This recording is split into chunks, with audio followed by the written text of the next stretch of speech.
Hello and welcome to Spark Joy Astrology. My name is Joy and I am here to break down the astrology, the exact aspects going down for August 17th and 18th. That's Thursday and Friday of mid-August. How we get through these months so fast, I don't know, friends, but I did miss you yesterday. I work at Colorado State University and this time of year is rather busy.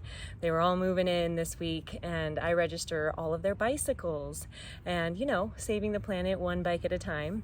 So my world has been turned upside down with a lot of work and I missed you yesterday.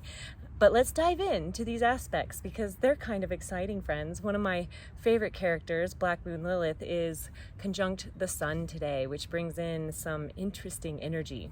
So let's dive into it. Before we start with the exact aspects, I do want to talk about some lingering aspects that already have gone exact and then some that we're working towards. And the one that is lingering that kind of ends today is Mars trining Uranus. So this action towards shifting into this new us is really strong still. We also have Pluto squaring the nodes, so we are integrating a skipped step when it comes to fate, something that we have to learn lesson-wise into our deepest transformation and power up. And then we're also still working in the wake of the new moon, which was really powerful and very Uranian, this lightning bolt shift into a new gear, friends. And the aspect that we're working towards feeling as these two planets are coming into a close enough orb to where we're feeling it is Venus retrograde in Leo squaring Jupiter.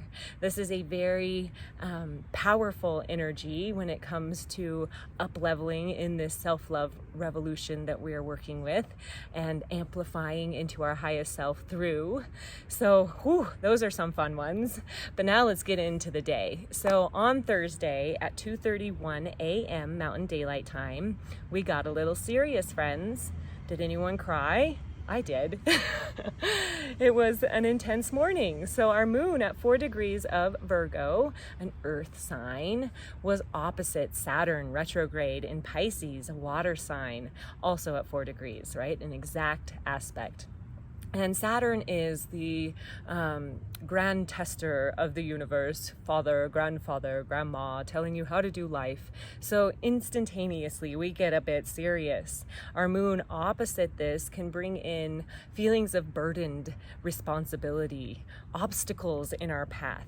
There's definitely the ability, though, to move past the obstacle and tune into our wise energy of Saturn to reorder, reconfigure something that's structured in our life, right? Saturn, that's not working. So this is a way for us to see what's not working when there is a planet opposite from the other one. There's this tug and pull. I like to think of an intersection where two people pull up at the same time and they have to decide who's gonna go, who's gonna go first. So there is this adjustment that happens. So we may learn how our lives are maybe being burdened by some sort of responsibility. Saturn could also represent elders in our life, and the moon, our emotional self. So we may have some contention around some elders possibly in our life or religious figures. But this is definitely some energy where we're getting serious. We're going to get practical, possibly sad. Saturn is this darker, heavier energy that does represent constriction and restriction. So we definitely could have some isolation around early morning times, wanting to feel alone because we have these heavy emotional feelings going on. This is a beautiful time to lean into spiritual practices, dedication, that tapas, that's discipline that Saturn can offer up is really strong, and so that's a beautiful way to find the up-level energy of this aspect. Take time to be alone, right? Rather than getting so sad that you need to be isolated. Okay, our next aspect comes in much later in the evening, and it's the big one, friends. At 5:18 p.m., the sun at 24 degrees of Leo finds Black Moon Lilith. Black Moon Lilith has been a big player in Venus's retrograde. They have been in this tight 0 to 3 degree orb for the majority of Leo, Venus's cycle in Leo. So we are really working with Black Moon Lilith intensely, and today the sun shines its luminous light on her to really amplify this energy. The last time the sun and Black Moon Lilith came together was July 1st of 2022. So if you can think back to that day, we're coming into that same energy. So this energy is intense, friends. Black Moon Lilith definitely represents sexuality. So there's this intense passion in the air, this animalistic attraction. What turns you on, friends? Because this is the energy that can help you illuminate that with the sunshine. Oftentimes with this particular aspect, we're dealing with deep desires and instincts. So Venus being retrograde can certainly bring in some sex scandal energy here. So be wise out there, friends, because the animal attraction is a-flowing. Charisma is definitely a part of Black Moon Lilith, magnetism, but there is this courage with her higher spectrum. The lower spectrum of Black Moon Lilith is shame, repression, and guilt. So, we have a lot to work with her. So where are you at on that spectrum, friends?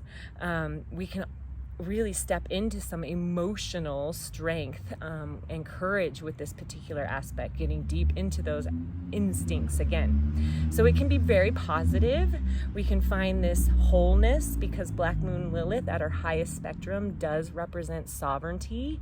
She left Adam, yes, from Adam and Eve. She was his first wife who refused to be subservient. She was not made from his rib. They were made from the same stuff, and she did not want to be less than him. So at her highest evolution, she represents sovereignty, which this Black Moon Lilith, or rather Venus retrograde cycle, and our nodes in Aries and the South Node in Libra really speak to this sovereign up level.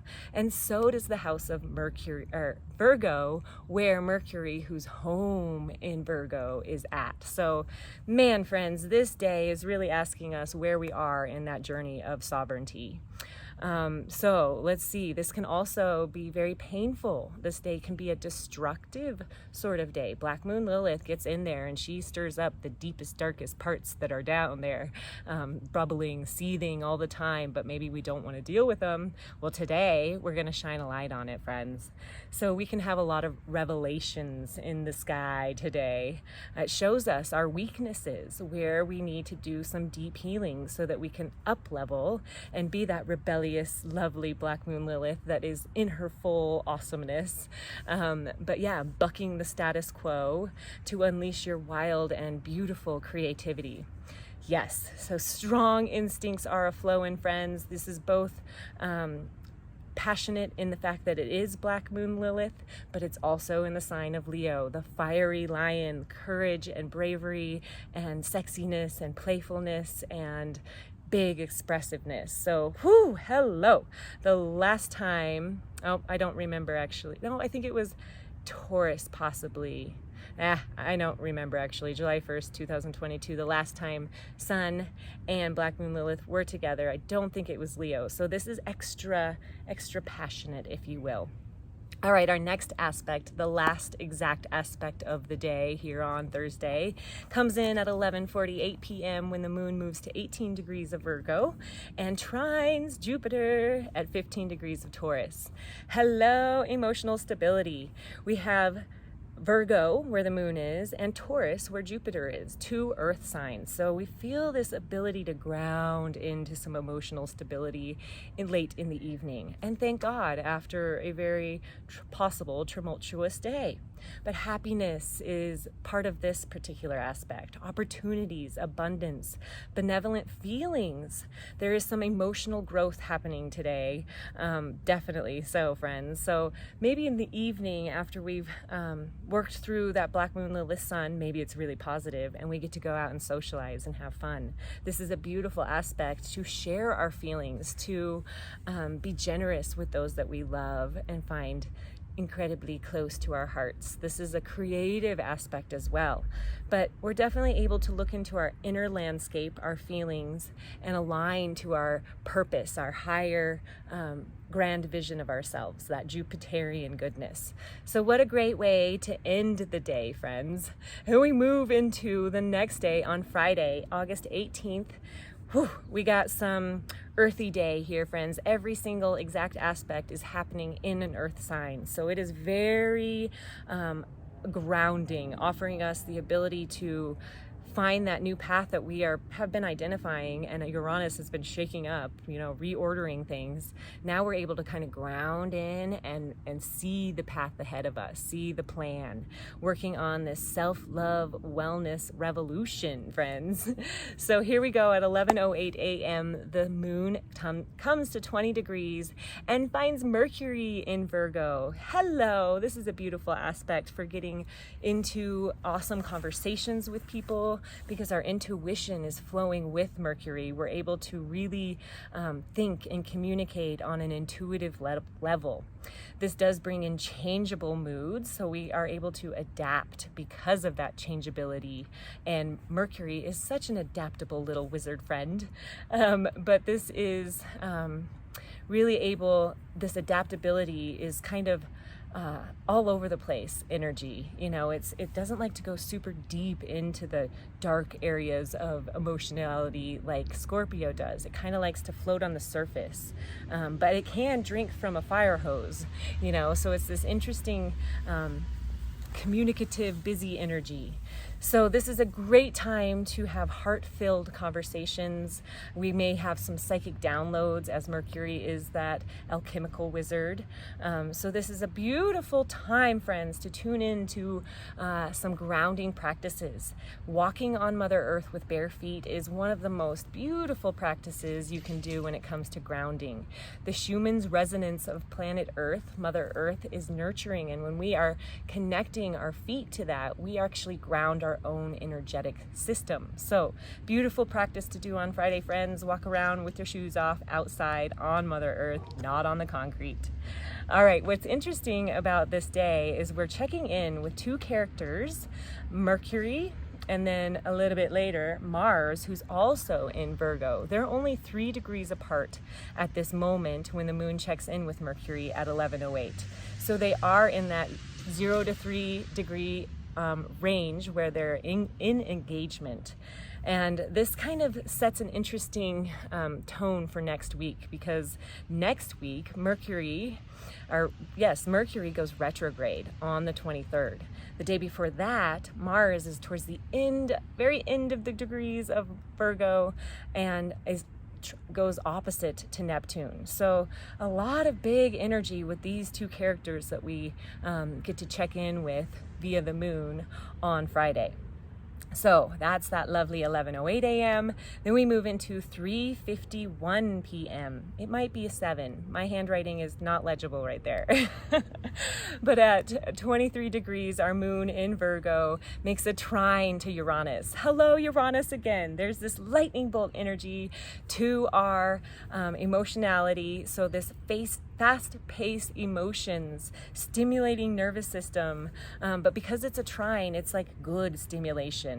This is maybe a good time to avoid caffeine, because we do have that lightning bolt energy zapping our emotional selves.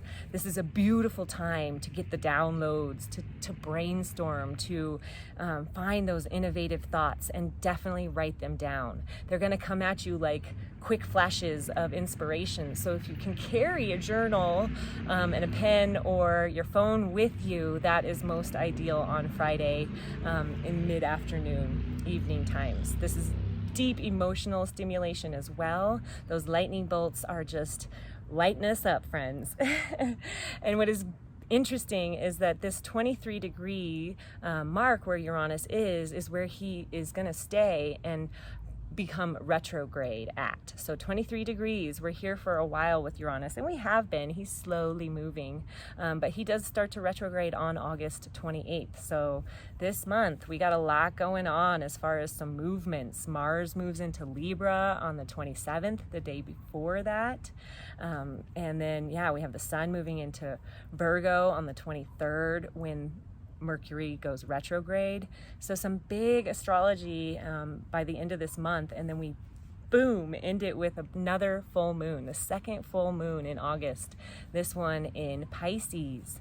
Okay, I digress. Let's go back to moon trining Uranus. Fast-paced energy, as I said.